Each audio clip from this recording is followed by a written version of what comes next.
Good evening, everyone. Firstly, thanks for coming out tonight. It's an honor to be here. Also, nice to see so many friendly faces, people that I know so well and have worked with and gone on trips with and so on. It's really great to see you guys. To be invited by the Patria Museum to come and tell a story, when you know what other stories are out there and what other people have been through and their experiences and so on, it's very humbling. So it's sort of like I was very humbled when I was asked to come and share my story. But it is our story. And there's one thing about the infantry, the regular infantry. We were largely, our stories were largely just part of daily life and mostly forgotten. There was no epic battles with us or anything like it, no big conventionals, conflicts that changed the course of the war or anything like that. It was just the daily monotony that we had to put up with. And I know there's a couple of infantry people here, so they'll know exactly what I'm talking about. But yeah, it's great to be here. Before I do start, I would like to pay tribute to honor, first of all, everyone who served, irrespective of where they served and how they where they were assigned and what they did. Say again? Even the Navy. Even the Navy and the Air Force, yeah, absolutely.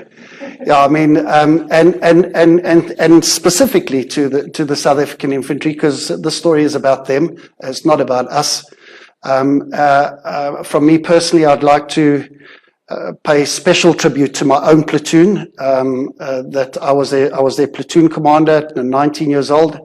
I have enormous respect for those guys. They were tough, disciplined, dedicated youngsters. I'm in contact with a lot of them now, and they just epitomized the nature of the infantrymen of our era.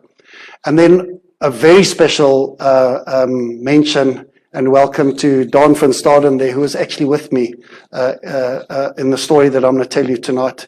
Thank you for coming, Don. It's great that you took up the offer, so great to have you here. So, our stories start. We were based at Ilundu, or maybe a little bit about me first. I'm an Englishman with Afrikaans heritage. My opa emigrated from Cradock, part of the British Empire, way back when. He went up to Kenya. My dad was born there. I was born there. We came back again. My dad fought in the Mau Mau up there. So I went to school in Kokstad. If any of you know it, it's very cold there. And I currently live in Bedfordview at the moment.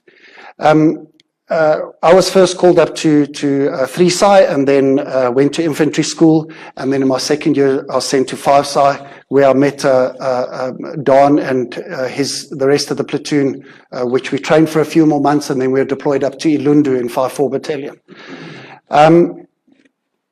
When we got to Ilundu, I'd already been up with infantry school. We were Task Force Bravo in Ops Protea, in essentially a coin ops role that we played there, so we were never in any conventional battles. So I had a pretty good idea what we were getting to, but it was still very daunting for a young 19-year-old to take a platoon into the bush there. So Emil, thanks, yeah. So the story that I'm going to tell you involves a patrol that we went on. I might tell it in a way that it appears to be that there was a lot of thought going into it, but in reality, I was 19, 20 years old. I was winging it big time. There's no question about it. Yeah, so 5-4 Battalion, thanks, Emil. There's a yati in the cup lane. You can see the nature of the bush that we are operating in. Thank you. This is my platoon, and as I say, it's dedicated to all the infantrymen, but this was my specific platoon when we were going up there. 5-4 Battalion. I would imagine this sign was outside Ianana, which was the HQ of 5-4 Battalion. I don't know who would put a sign up like that and who would listen to it or take it to heart, but I think we did. As I mentioned, there are none so eager to go towards young men who know nothing about it. And boy, were the infantrymen lists for fighting. So, yeah, we had some real cuckoo guys there. Thanks, Emil.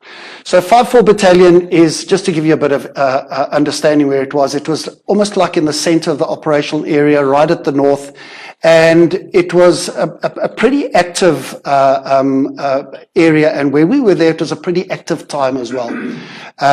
So we were, you had Ilundu in the center, and then on the west you had Ian, which was the HQ of 5-4 Battalion, and then Nkongo, which was further east, about 65 kilometers east. Our specific area of responsibility was all east of Ilundu, up to the Odilla dry riverbed, which was about 35 kilometers east. Our southern boundary was the Chandelier Road, and the northern boundary was the Angolan border. And theoretically and officially, we weren't meant to be going over that, but as Don will confirm, we went over there often. I don't know, I can't even remember if we were allowed to or not, but we did. Just on an interesting note on the Chandelier Road, General Lawrence told me last time I saw him that the Chandelier Road was named some other name until all the mines were lighting it up. So it actually got named the Chandelier Road because of the way it lit up with all the mines. It was a heavily mined area, this whole 5-4 Battalion. There were mines by the millions. Thank you. Yeah, so there's one thing about Ilundu. That's the Ilundu base there.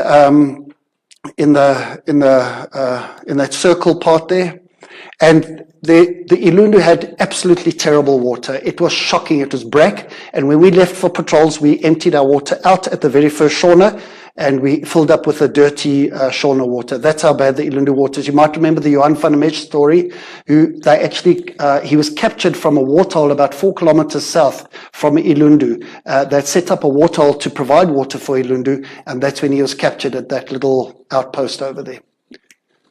Thank you. Okay, so Ilundu, just a little picture from the ARPCAS there. This was our platoon tents at Ilundu, just to give you an idea what the base looked like. Our company sergeant major at the time was a guy called Jakes Oosthuizen. As you can see there, he stuck up for his troops, and also he knew how to bliksem them as well. There was no question about that. But he was really loved by the troops, and strangely enough, he was very tolerant of us second lieutenants, as sergeant majors are. But he was really good to us. He was an excellent company sergeant major. He had a great reputation, great in inverted commas. But he was loved by the troops, and he was very good at his job. So he was our man at the time. Thank you. Roy Bart. By the way, he's in the south. I'm in contact with him, but I haven't, and I did ask permission to have his photo up there before I came here. So yeah. This is our Platoon 5 HQ. I think it was after the first rains there. You'll see there that we've got the 50-round magazine that was issued to the guys at the time. Thanks, Emil. This is our Section 2, Mad Max, when we occasionally got buffles. Okay, so this is to the Bronkhorstspruit boys. So that's Don and his buddy Charles Tosin. They were at school together. They went through the whole army together, and they were together with us up there. And Don is obviously plays a part in the story that I'm going to tell tonight. But sorry, just if you can have a look at him over here on the right-hand picture, you'll see he's got a smile on face. But please look at the left-hand picture and just have a look at that attitude that he's got over there. You can just see him with his hand on his hip over there. Yeah, so we'll talk a little bit more about that just now. So Platoon boys. Thank you, Emil.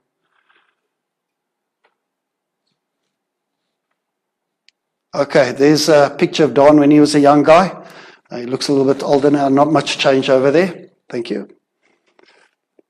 This is what Ilundu base looks now. Strangely enough, Harry and John, who are in the room tonight, were kind enough to take me to the Ilundu base when we went up on the Angolan tour this year.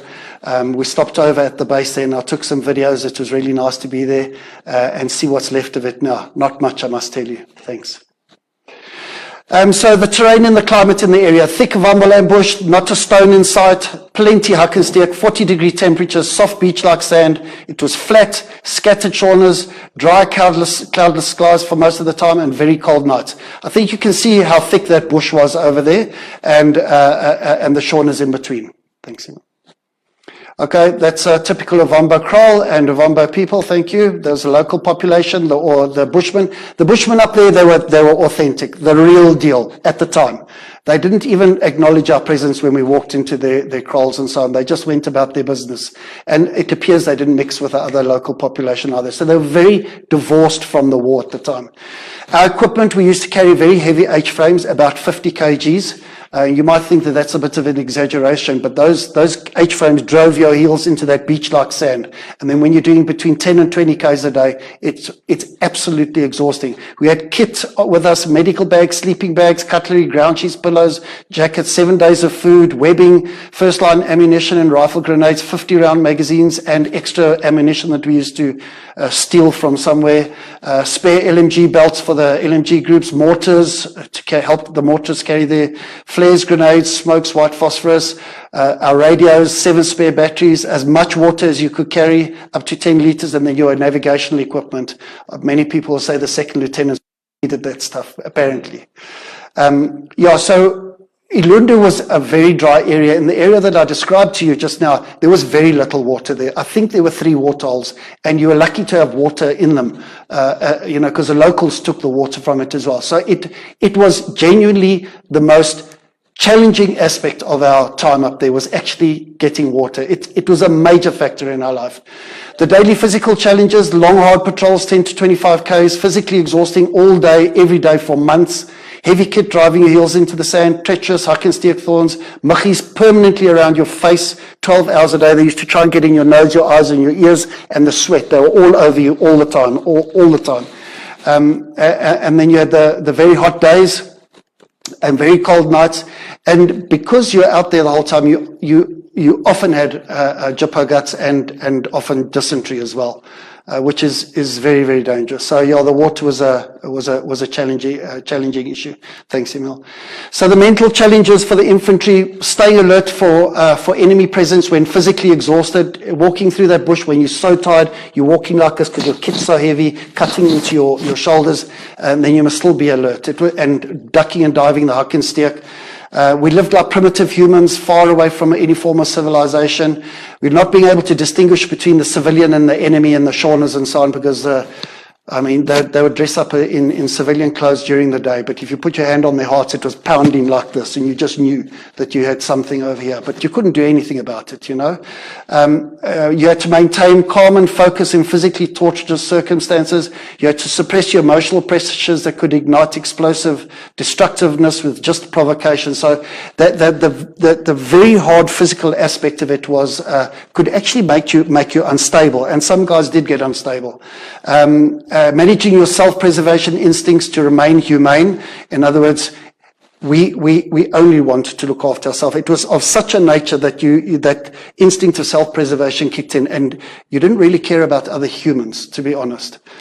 Except your own troops, of course. Constant anxiety walking into any patrol position or ambush, fear of stepping on anti-personnel mines, and anxiety of running out of water. It was a real thing. So there were some real physical and mental challenges for the average infantry guy who was deployed up in those areas there, day in and day out, month after month. Thanks, Emil. Okay, animal and insect life: mopani flies by the millions, scorpions, nagappies, elephants. We never saw any, but we heard. And then the local cattle and the goats. Own forces, we had Ianana 32 kilometers west and Congo 65 kilometers east. Kufut operated freely across our area, and we came across them often. 32 battalion operated in the area, but mostly further north than us. There were intelligence guys there. There were SA Air Force. There were choppers, gunships, and Alouettes and Pumas popping in now and again. We had mercenaries. We had a mercenary allocated to our platoon, a guy called Mike Rogers, Australian or Canadian, absolute nutter. And then we had these strange people that popped into the base. We have no idea who they were, to be honest. And then there was artillery in the area as well. Sometimes they were deployed, some artillery pieces, and we were assigned to go and to protect them. Okay, enemy forces. Plans simply known as SWAPO, Cuban bases to the north, FAPLA bases to the north, and insurgents disguised as locals in civilian clothes. Thank you. Okay, we were in a major insurgency route. There was often threats of attacks on bases. The roads were heavily mined. Chandelier and Umvelisapat, sure. Yeah. Bush tracks were mined, the footpaths were mined, and there were booby traps. Tasks were search and destroy operations. We used to operate 7 days out, 36 hours in the base. Mine hunts we did with the sappers. We found plenty of mines. We even drove over one and it didn't detonate, thank God. We did base protection. And there were occasions when our base was under threat, and we had to, basically, it would be 4 in the afternoon and it was 40 k's away, and we had to get back to the base by the following day the same time. So we had 24 hours to get to, we would walk, until 3 in the morning just to get to the cut line before we crossed over back into Southwest. We'd do com-ops, we'd support our own forces, intelligence gathering and participating in any planned HQ operations. Thanks, Emil. Okay, just water. I mean, this just gives you an idea of the type of water. These are not my pictures. There is a picture of a water that we use, but you can see the nature or the quality of the water that we had to drink. It was absolutely awful, and no wonder we got dysentery. Thanks, Emil. There's more, gives you a good idea. By the way, the green stuff over here is similar to a photo I'll show you just now. It's actually seeds that they put on top of the water, the locals do, and it stops the evaporation and it keeps the water cool.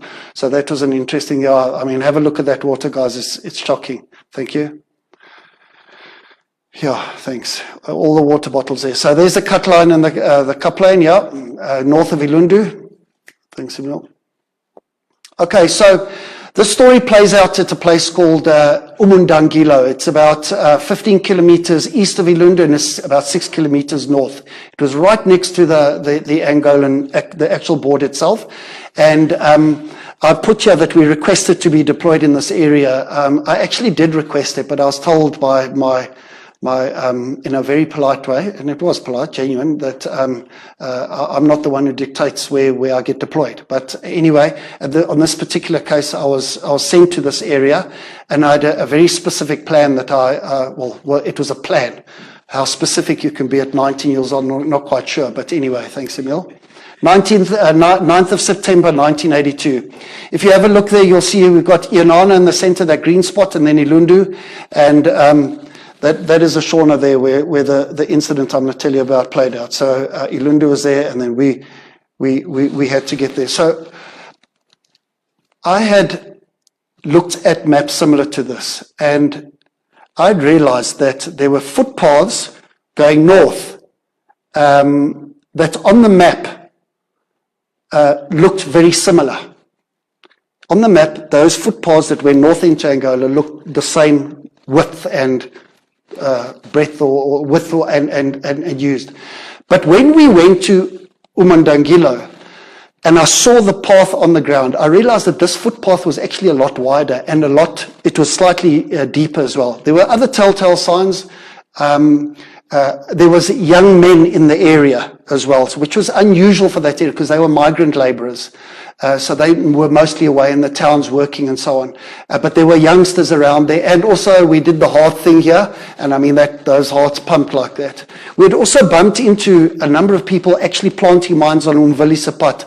We never got any of them, but we threw an entire payload after them of rifle grenades and mortars and first-line ammunition as they ran like cockroaches into the bush. So we knew they were there operating, and they were youngsters. They were young men. But we never got them in their uniform with their weapons, and we could never find them. And trust me, we tried all sorts of tricks, which I won't talk about tonight. So I decided, and I said to my platoon, we're going to go from Ilundu. Our first stop normally from Ilundu was straight to a waterhole. We'd empty our water out from Ilundu. It was terrible. And then to fill up again, and then we'd go and do our patrol, because we're always operating on this eastern side over here. And I said to the guys, we are going to avoid, the first Shawna is Espasha, then it's Oshipala, and then Umundangilo. And I said to them, we're going to avoid the waterholes or avoid the local population, but in so doing, we're going to avoid the waterholes. So I said to the guys, stock up with water. We're going out. I don't know if we're going to be there. We're going to go the whole day or 2 days without filling up. But I was absolutely adamant that we were going to go into Umundangilo at night, unknown that we were in the area because there was a bush telegraph there. And we were going to snoop around there and find out what's going on. So under I put the guys under a lot of pressure. We all loaded up with water and we walked through the bush there. We got to Umandangilo at about 7 in the evening or so. We managed to have our last meal before last light. Went into our TB at night, and then I was absolutely exhausted. I was dead, and my platoon was dead as well. We were all absolutely exhausted, because I think when I've calculated it after the fact, we probably walked about 23 Ks that day. And it was hard going, and there was no top up of water. The guys' water was finished. So I asked for volunteers, and I didn't think I was going to get any volunteers. And I would have been quite happy with that, because then I would have just stayed there for the night. Then we would have stayed there for the whole day the next day, just kept a low profile, and gone in the following night. But I got 6 volunteers. And I don't know if I was happy or I was disappointed, but Don was one of them. He was a habitual volunteer, Don. I don't know what was wrong with him at the time, but he had a habit of volunteering for all these funny ideas that I came up with. But Don was one of them, and there were 5 others. And I thought to myself, well, that's seven of us. That's a decent size. We can fight, but we can also move around very clandestinely through the bush and into the Shaunas. So off we went. We moved out of the bush. We're about 2.5 kilometers away from where the waterhole we were going to go to. My first promise to them was, we go to the waterhole first place. You guys can fill up your water. You can have drink as much as you like, and then we're going to go and we're going to walk around the Shauna and see what we can find there. So they loaded up all their water bottles. I think the guys gave them extra water bottles to take with to go and fill up and so on. And as we left the bush, we put toilet paper on the tree just so we could see it. There was no moonlight that night. It was just starlight. And we went out to the tree line and made sure we could see, every time we put a piece of toilet paper, we made sure we could still see the other one there. And then we moved it was about 1 kilometer across the Shauna itself to where the waterhole was. This particular waterhole had some of the best water in our area. In fact, it was the best water. But like animals, that's where, animals gather at waterholes. That's like animals are going to bump into predators, and it was no different on the border wall. You had to be very, very cautious around a waterhole, because they could also have artillery 20 k's away zoned in on that Shauna, and when you're crossing the Shauna, some of them could radio them, say, okay, Loyala, So it was a dangerous place to be in the Shaunas, and particularly the waterholes, because they knew that we had to survive off the waterholes. By the way, they never poisoned the waterholes, because they also had to live off those waterholes, and so did the Turs who used them as well. So when we got to the waterhole, we had got there and we hadn't seen anything. All we had in our mind was getting to some water, because all of our water had run out, kilometers back already. So I lined the guys up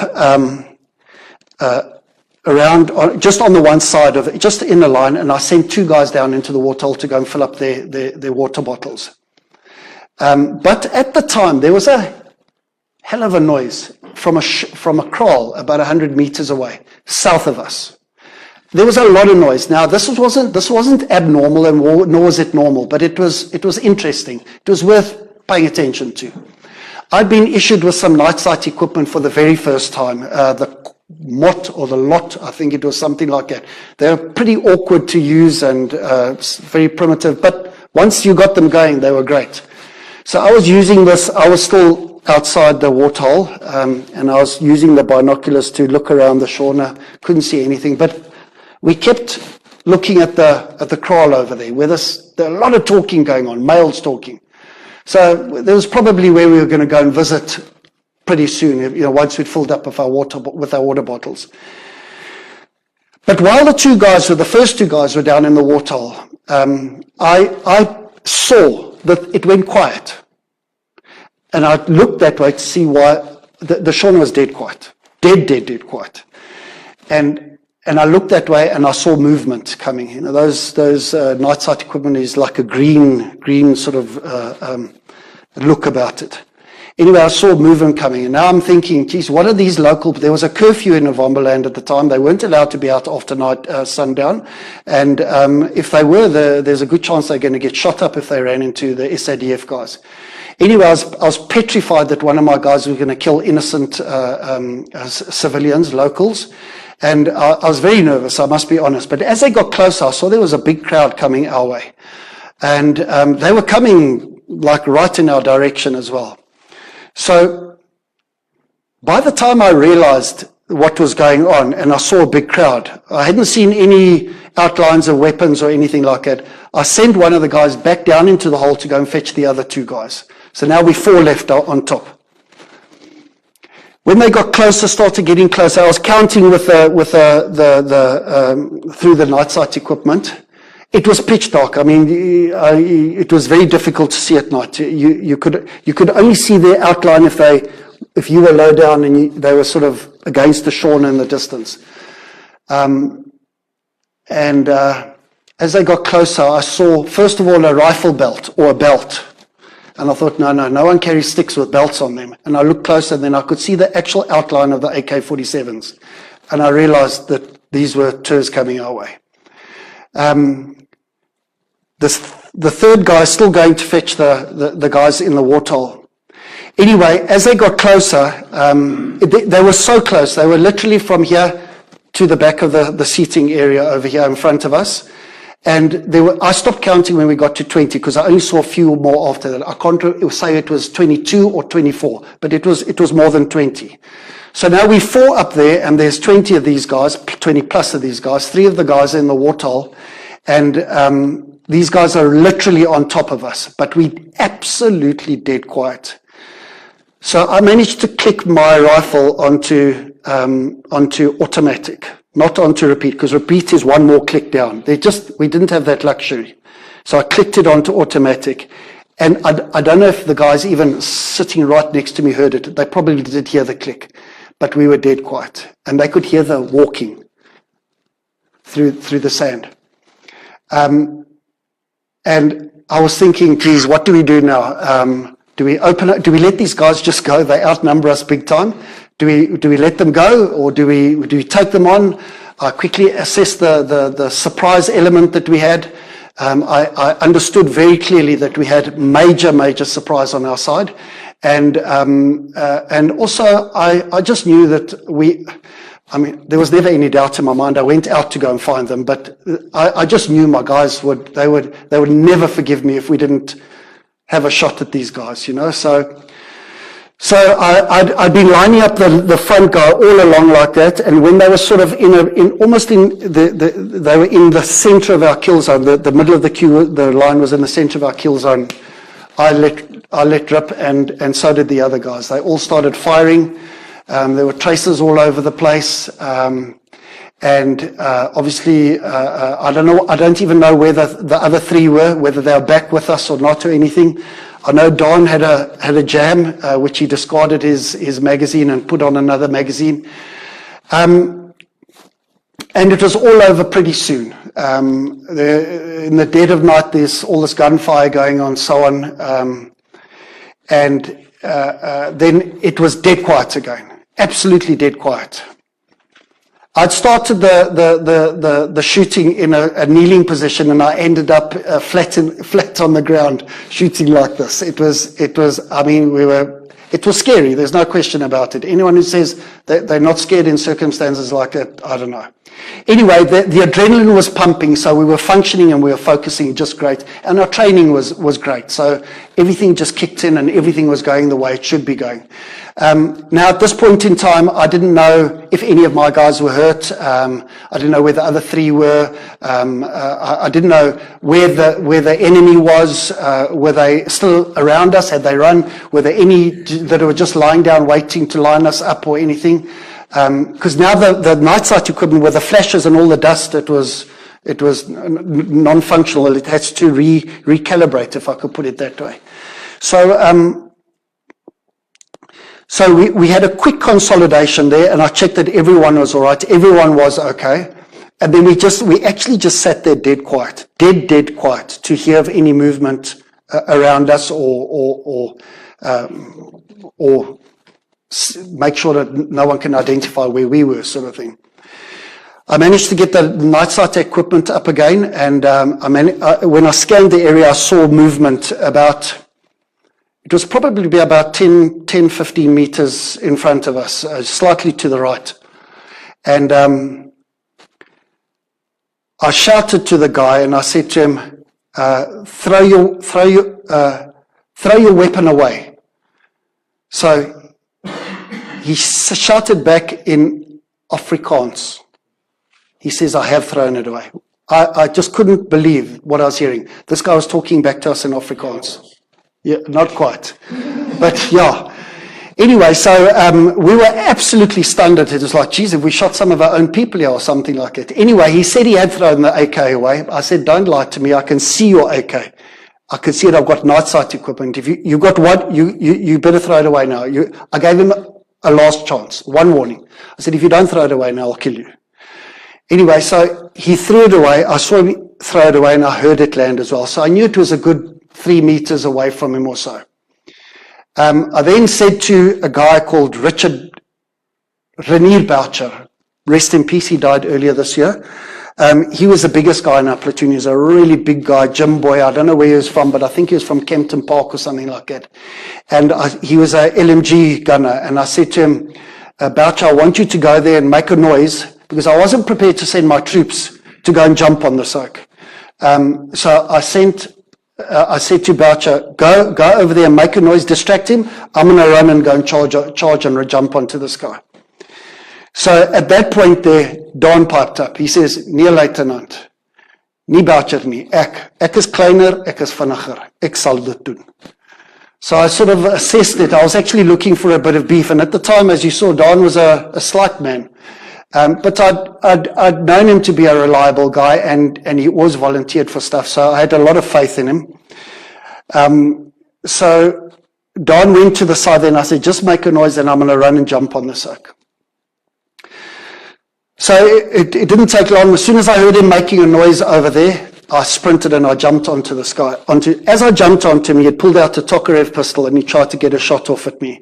But as I landed on top of him, Don landed on top of me as well. So he wasn't there just to make a noise. He wanted a bit of the action as well. So he was pouncing on the guy as well. Anyway, so we overpowered him. The guy was wounded. And he was a big man. I think he was probably about 85 kgs. I was 61 kgs with the same height that I have. We were like this. We sort of consolidated the group quickly. But now we were wondering now, we were the hunters. Are we now the hunted? So I thought, okay, let me get hold of the platoon and just let them know what's going on here, because now they've heard the gunfight, obviously. So I tried to radio in very quietly. There was nothing. And I realized that when I clicked, there was no click back or anything. I realized that somewhere along the line I'd disturbed the frequency buttons on my radio. So we had no contact with the platoon. So it was a choice: get a lighter and adjust it onto the right frequency and give our position away, or just use the advantage of them not knowing how many we are and where we are. And that's what we decided to do. So we did an ammunition assessment. We shot out about half our ammunition. So we still had enough to fight, but at the same time, they had a better idea where we were than we knew where they were, if they were around at all. So we now had to get this body back to the TB, which was a good 2 kilometers away. So of course we load him up onto Boucher's broad shoulders, and because he was wounded, he was making a noise. He was grunting and ooh and that. And this was obviously a major threat to our safety and security. So we knew we had to keep him quiet. So we did what we needed to do to try and knock him out. That's what we did. It wasn't nice. It was absolutely terrible to do things like that, but we all realized the severity of the situation. So we weren't able to knock him out, in spite of trying very, very hard. Yeah, so it was brutal.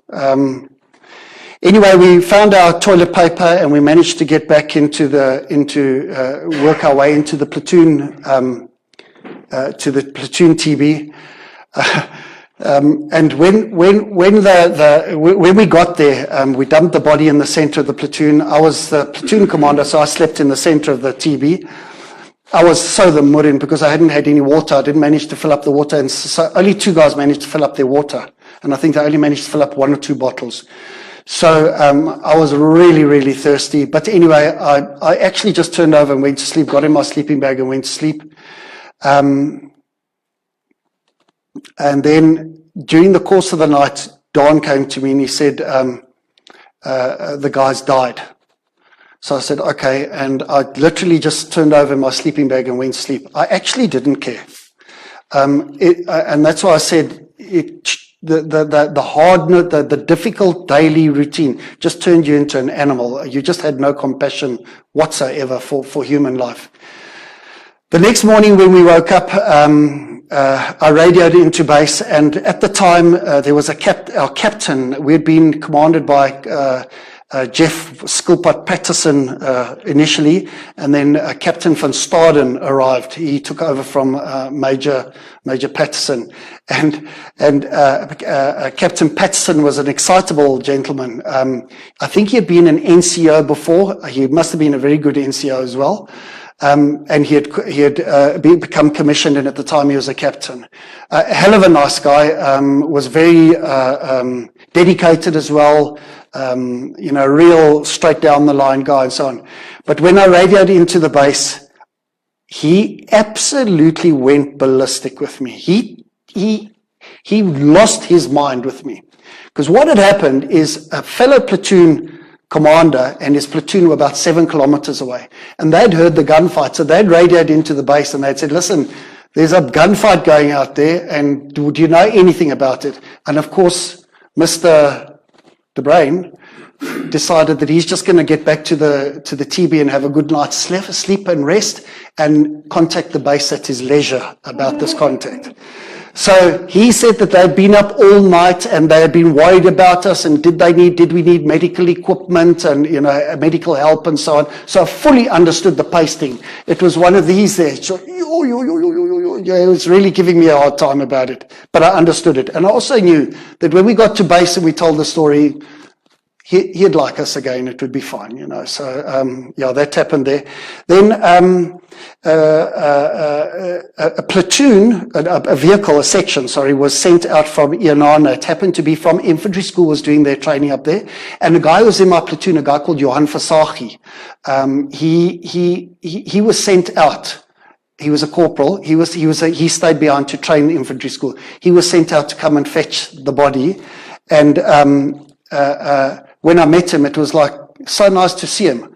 And of course, then I had some water as well. So when I woke up in the morning, I had absolutely no issue with the dead body line. I just wanted something to drink, and I was so happy to see Johan Versace. That is actually my recollection of it. And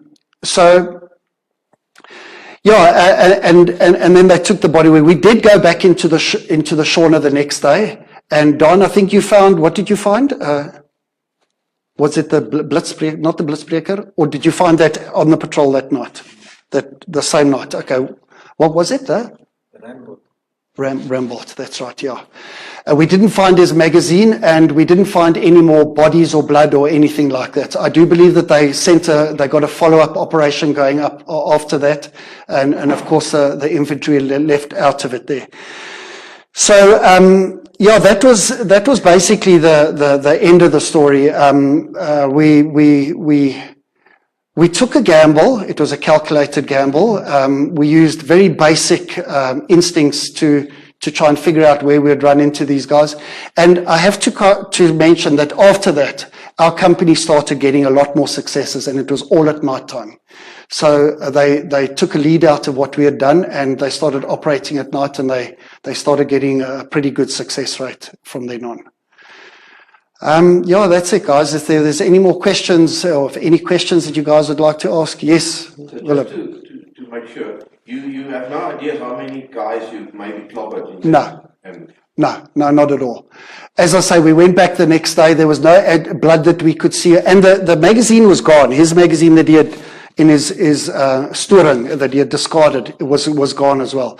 So we don't know if the locals picked it up or if they were there at first light or something. I don't think they came back. I think that crowd had just finished their business down at Harry and them at the Mangeti block, down there in the Sumeb and the Death Triangle there, and I think they were almost home and dry because Umandangilo is right next to the Angolan border there. And I think they were a little bit complacent. And of course, they didn't know we were in the area because they just showed how that bush telegraph worked. We never saw anything like this, or there was, you never came across them in the bush. It's because the locals were warning them. Kom op, my foot, yeah. And did the guy die of his wounds, of the shooting, or was up to you? When you guys... He took a 5.56 round in his butt and it didn't exit, which is very surprising. Yeah. So we didn't see an exit wound on him or anything like that. I would like to absolve myself of any guilt and responsibility by saying that but I think the bullet would have killed him. The truth of the matter is, at the time, there was no way he was going to get any medical help there, not that deep in the bush and not of that nature. I've been taken on some of the Facebook groups about the fact that, but the medics would have actually, but that type of damage, I'm not sure. Okay, thanks. Okay, thanks very much, guys. Any more questions? Thank you. Thank you, Tertius. Next up is Eric.